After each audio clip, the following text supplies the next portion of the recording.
حضرات مکرم، آپ میں سے تقریباً بہت سے آپ نے قرآن کریم کی سورہ رحمان یقیناً پڑھی یا سنی ہوگی۔ تو اس میں اللہ تبارک و تعالیٰ اپنی نعمتوں کا بے شمار ذکر کرتے ہوئے فرماتے ہیں کہ فَبِأَيِّ آلَاءِ رَبِّكُمَا تُكَذِّبَانِ، کہ تم میری کون کون سی نعمتوں کو جھٹلاؤ گے۔ یعنی اللہ تعالیٰ نے ایک انسان کے لیے اتنی نعمتیں بھیجی ہیں کائنات میں جس کو ہم گن بھی نہیں سکتے،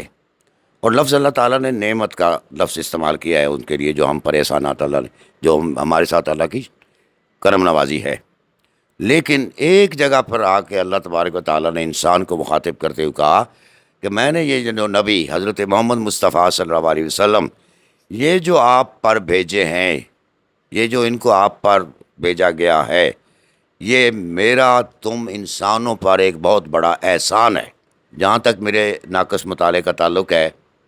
پورے قرآن کریم میں اللہ تعالیٰ نے احسان نہیں جتایا کسی چیز کا،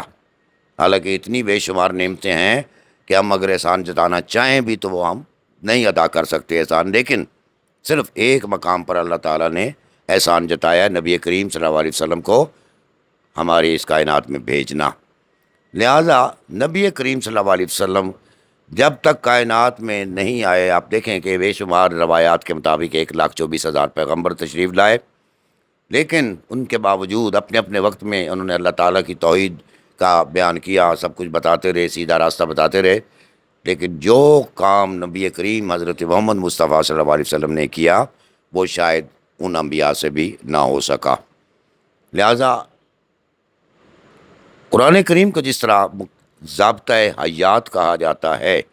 اسی طرح نبی کریم کی سیرت مبارک بھی ہمارے لیے ایک مکمل ضابطۂ حیات ہے، کیونکہ ان کی سیرت قرآن کے عین مطابق ہے۔ لہذا ہمیں چاہیے، اور بالخصوص نوجوان نسل کو چاہیے، کہ وہ نبی کریم صلی اللہ علیہ وسلم کی سیرت مبارکہ کا مطالعہ کرے، پڑھے، سمجھے، اپنے بڑوں سے رہنمائی حاصل کرے، اور اپنے ایک ایک عمل کو نبی کریم صلی اللہ علیہ وسلم کی سنت مبارک کے مطابق